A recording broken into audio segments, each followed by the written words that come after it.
ఏపీలోని అన్నమయ్య జిల్లా Galiveedu MPDO Jawahar బాబుపై YCP నాయకుల దాడిని డిప్యూటీ సీఎం పవన్ కళ్యాణ్ తీవ్రంగా స్పందించారు.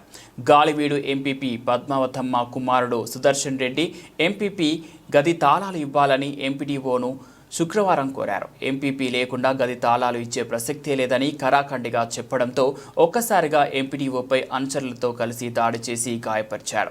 గాయపడిన ఎంపీడీఓను పోలీసులు రాయచోటి ఆసుపత్రికి తరలించి చికిత్స అందజేస్తున్నారు. ఘటనపై ఎంపీడీఓ పోలీసులకు ఫిర్యాదు చేయడంతో పోలీసులు అతడిని అరెస్ట్ చేశారు. కాగా దాడి విషయాన్ని తెలుసుకున్న పంచాయతీరాజ్ గ్రామీణాభివృద్ధి శాఖ మంత్రి పవన్ కళ్యాణ్ అధికారులకు కీలక ఆదేశాలు జారీ చేశారు. మండల పరిషత్ కార్యాలయంలోకి చొరవబడి దాడికి పాల్పడిన వారిపై కఠిన చర్యలు తీసుకుంటామని అన్నారు. వీధి నిర్వహణలో ఉన్న ఎంపీడీఓపై దాడి చేయడం అప్రజాస్వామిక చర్య అని మండిపడ్డారు. ఇటువంటి దౌర్జన్యాలకు రౌడీ చర్యలకు కూటమి ప్రభుత్వంలో తావులేదన్నారు. బాధిత ఎంపీడీఓకు మెరుగైన వైద్యం అందించాలని ఆదేశించారు.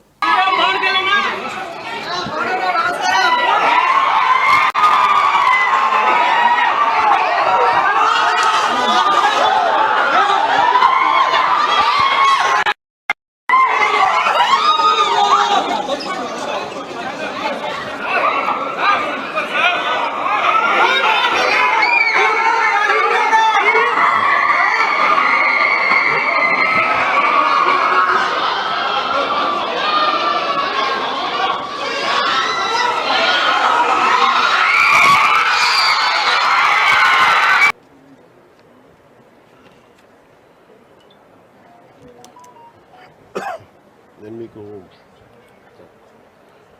భయపడగలమ్మా ఫస్ట్ ఎందుకంటే కదా మీకు ఆ ధైర్యం ఇవ్వడానికి లేదు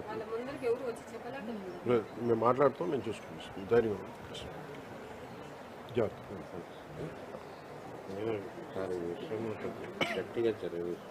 సార్. లేదు ఇది మన చెప్పుకోలేకుండా నేను మాట్లాడుతున్నాను. నన్ను సరైన యాక్షన్ తీసుకుంటాను. ఈ సంఘటన వల్లే సార్ మీకోసం స్పెషల్గా వచ్చాము. వేరే పని లేదు.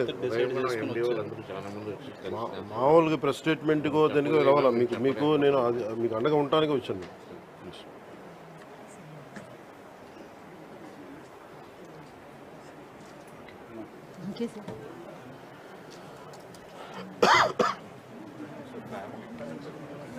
మీరు మీ నలుగురు